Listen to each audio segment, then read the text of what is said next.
I'll start with the first question. I think when we tell stories, sometimes stories come from our lives, and sometimes stories come to our lives. Can you tell us the origin of this story? This is both, I guess. I guess all stories are both in some way. I think, in particular, because it's an ensemble film, so I think a lot of it is stuff that I have observed in my life, happening in other people's lives and relating to it or feeling a certain way about it. And so I don't know if that's me borrowing from life or if that's my life, because I would say it's my life because those people are a big part of my life, and it started very sort of removed from this realization that it was a personal movie. It started I was in school, I was doing my master's, I had to write a script, so you had to come up with an idea, and I was just worried about writing a film that I would sustain an interest in over a year, because I get bored very quickly with my own ideas. So I knew that it started with this idea of a love triangle, which seemed like it's a traditional concept to set a movie in. The template is a guy, and then there's a girl, and then there's another girl, but in this case the other girl was a trans girl, and it was set in Lahore. So I knew that thematically speaking there was a lot for me to explore, and then gradually as I actually started writing, it became more and more personal, and I saw my friends in there, I saw myself in there in these characters, and not in the way that the plot was moving. The plot is very in a way like I have never gotten a job as a background dancer, or Could you have? No, I cannot move to save my life. But emotionally speaking, it became more and more personal. Emotionally speaking, when I watch it today, I can recognize very subconsciously in ways in which even smaller characters like the sister-in-law is behaving in ways that I'm like, I identify with that, So yeah, it's a personal film in that sense, and became more and more personal. I think for everybody involved, everybody who came in to make the film, sort of added their little bit to it, whether it was the producers or the actors or the DOP or the editor. It became a very personal film for everyone. And speaking of, how did that dream team come together? How did you all meet? How did you get attached to the project? How did that unfold? Because there's nothing that sort of a creation cannot happen without a producing team fighting for it to get done. So how did you guys get connected to the project? Saim and I went to film school together. So I was very lucky that I got to see the story go from being like a 2-sentence log line to one of the initial drafts. And I asked him if I could produce it while we were still in school. And we really didn't have anything but the desire to make a film. And then that was in 2017. And then over the course of the years, Saim directed his shorts. I moved to LA. I was doing labs and gaining industry experience here. And then I did Fast Track, which is one of the film independent labs, which is where we met Lauren. And I will let her take it from here. Yes, and as a producer, financier, I'm always kind of inundated with projects and scripts and directors, and one of the things that I love about being a producer and investor is being able to kind of support emerging talent, and it was kind of I just instantly connected with these two when I met them actually on a Zoom in November of 2020 through Film Independent. And instantly I knew there was something special about the two of them. And then when I read the script, I think it's probably one of the best scripts I've ever read in my life. And and completely. And I was just, I will be heartbroken if I'm not involved in this. And that's kind of the way I like to feel about any project that I come on to. I was just very lucky that I had a wonderful network of other investors who, it didn't take much. After one read, I think everybody knew how special this was and that this is, a once-in-a-lifetime opportunity to support a young director that deserves it. Yeah, it definitely feels like that. And I want to go back to what you said about how it comes from a personal place as well. I feel like you can see when you watch the film how specific it is, and that specificity really is universality, as a lot of folks say. And when you're writing something that can be like taxing or like personal, do you as a writer or as a team take breaks as well in the middle, check in with other folks on set as well? What was that process like? Yeah, for sure. I think you have to. I think that if there was a challenging part to the production of the film, which was otherwise quite smooth and painless, surprisingly so, for a film that had a lot of people who were doing it for the first time, it was that. It was the fact that you had to. It demanded people to put themselves emotionally and into the film and into a scene and to be vulnerable. And then when you demand that of a person, then you also want to be there to take care of them if it's getting too much, or to provide them with what they need to actually be safe and vulnerable for those scenes. So we would take a lot of breaks whenever we needed to. And I think the fact that everybody on set had this belief that and this surety and confidence that the second we need a break, we will get it, actually meant that they needed lesser breaks. Because they had that confidence that, okay, no, we're in an environment where not just me or the producers on set, but even the fellow actors, even the AD or even the stylists sometimes were so emotionally there for everyone that it was an environment where we knew that, okay, instead of taking a break, we can actually just, sometimes people will break down, and they did, one day my stylist and choreographer, he broke down while we were shooting the Biba song. He actually started crying while he was standing in to give a mark, while Biba was resting. And he started crying, and I couldn't figure out, because he was wearing a mask for the longest time, that, why are you making these faces? And then 2 minutes later, I was like, oh, you're crying. And he's like, yeah, but it's okay, let's go. I was like, no, it's okay, you can cry. And like, we can pause for 5 minutes, and we're running over time, and all of that is happening. But if we can pay people overtime because I want another take, we can pay people 5 minutes of overtime or whatever that is, just because somebody is actually having an emotional moment because they're giving so much of themselves to the film, and that's something I think that I hope shows in the film on some level. Yeah, it definitely does, and you can tell just how much care was put into it, and I think that's necessary when you're making like a movie like this as well. Just to dive into that as well, I want to go into some of the community perspectives that you took while in the making of this. I read that you took a semester off Columbia to go to theaters in Lahore. Mehfil Theatre was one of them as well.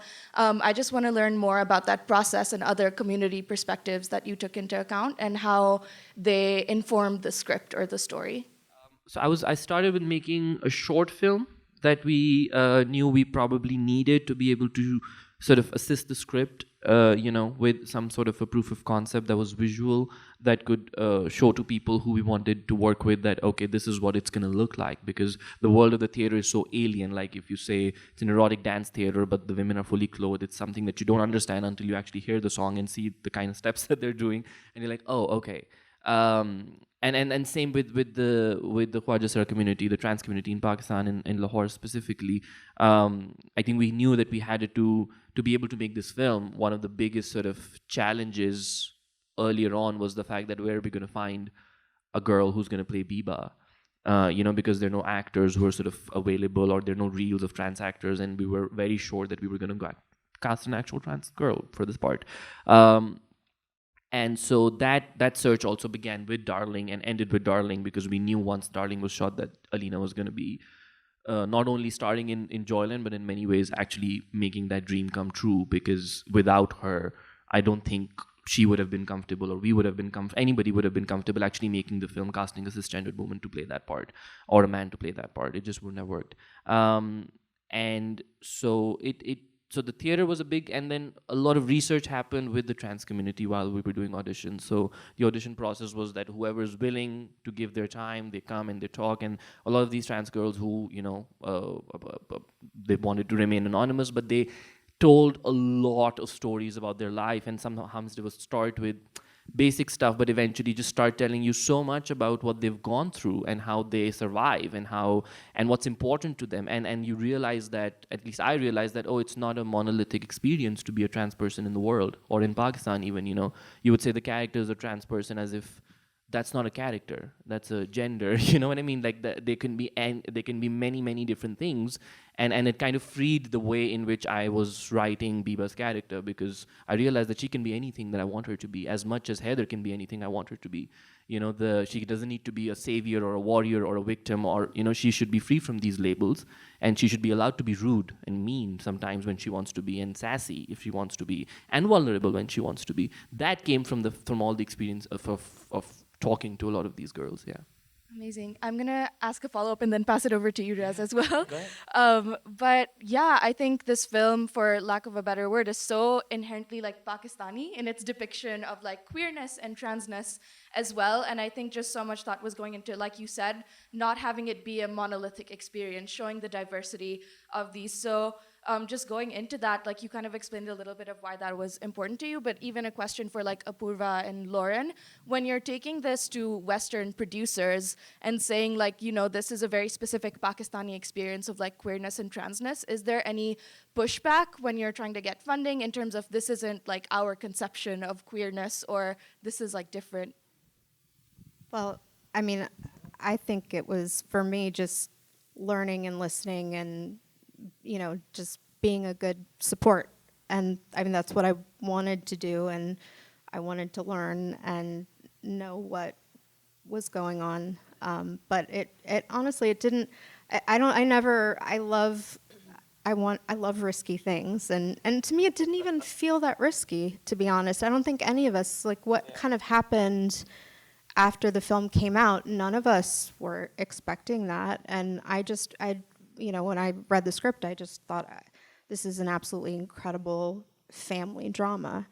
And you know, and I knew that anyone that I was giving it to would say yes. It was just kind of like, are you in or are you out? And the right people would have been in, and they were. Question for you, in terms of, you said a mask, so was this done with COVID protocols? Yeah. How do you get a film this intimate with COVID protocols? That's amazing. So what Lauren and I did was we took best practices. So I think the other producers who had worked alongside Lauren, we took best practices from them that people were implementing in sets in the US and implemented them in Pakistan. And it surprisingly, it wasn't that, like, the hardest part was getting people to keep their masks on. Yeah, well, honestly, that was the hardest part. But yes. You. But apart from that, one, there was definitely an element of luck. We did have like a couple like false positives, and we would isolate them in a hotel room and all of that. But we did have like an on-site COVID testing team who would come like every couple of days and test everybody. And it was annoying, and you have to just budget time for it, but and we money. did follow, yes, and money. But we did follow all of the COVID protocols. How does it feel? I mean, it's a journey from starting the idea, you reading the log line. I mean, you've stumbled across this moment in society, which is discussing this trans moment. How does it feel? Each of you, we'll start with you then, to have birthed this into the world. I mean, it's stunning in some of its imagery and its emotion. It's stunning. How does it feel to see it received? I just am incredibly grateful, and I'm grateful that I got to work with these two who just made me a better producer and a better person. To go through the journey and still like each other is really impressive. Like, the looks you're exchanging is, I'm like, oh, you really like each other. It's not just we're on a stage with lights. Like, you actually really do that, which doesn't always happen when you get to the end of the journey. For you, how does it feel to have this received worldwide? It's, you know, anything would be good for, I had very low standards in terms of what I was expecting. Yeah, that's true, but because I really was, I would be lying if I said I was making the film for anybody but myself.